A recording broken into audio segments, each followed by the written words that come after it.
it is today either. Oh, of course not. All the media in this country, radio, television, and print, was all owned by 5 corporations. All of these corporations that own the media are owned and controlled, and members of the Council of Foreign Relations sit on the board of directors.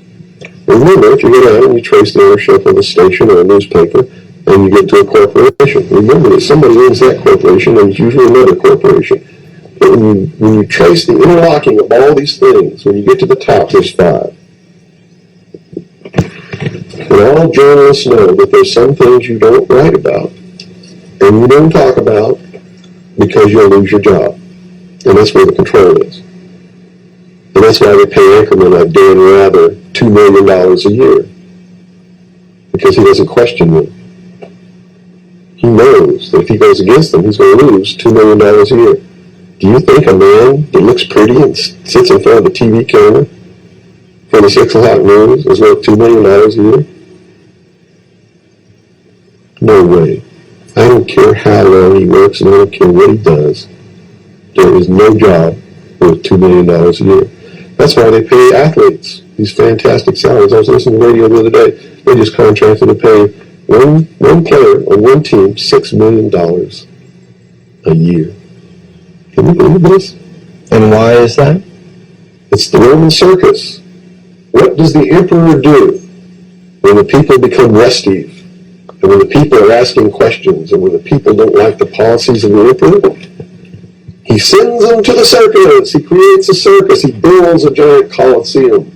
And he begins to throw the Christians to the lions. And he has great chariot races and football games and basketball games, all to keep the idiots preoccupied with things that don't mean anything in the scheme of the entire world,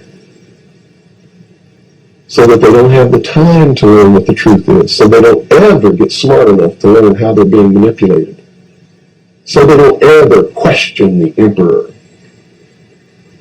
That's why they pay a player on a football team or a baseball team $1 million or $2 million or $3 million a year. It is the Roman circus. I know men who don't know anything in the world except who plays third base for the Mets. And they think that's a great accomplishment. And they meet and pat each other on the back and bond and go have cocktails and talk about what this guy that plays third base for the Mets did in last night's game. It's sad. It's really sad. Is there any room in the kind of society where these manipulations are not taking place for this type of entertainment or any type of entertainment at all? If people understand that a game is a game, if people understand that nobody, no matter what they do, is worth paying $2 or $3 million a year for, people should be able to get rich if they want to, by the sweat of their individual labor. Okay? By doing something for the world. Not by taking people's minds away from the emperor. It's a game. Football's a game. Football's a game. But let me tell you something. When 150 of the most powerful men and women in the world can meet in secret in Baden-Baden, Germany, and plot the fate of billions, and nobody even cares about it. But 6 football players go to lunch together, and it's in the headlines across the country.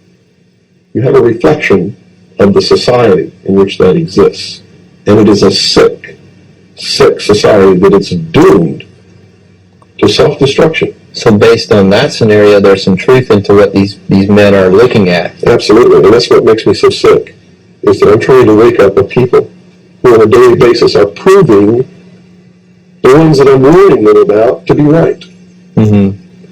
Well, so that even though a minority, there are people out there that you recognize are awake to this, if they don't do something about it, they will lose that ability to be free in that way. That's correct. Whether they might think, well, I don't need to worry about it because I know what I know and I'm fine. It doesn't work that way. There's a connection here to everything. That is correct. That is absolutely correct. A nation of people who are willing to send their sons and daughters that they profess that they love defend our country, to die, and they use the excuse to themselves that they're sending them off to defend our country, and they know damn well that's a lie.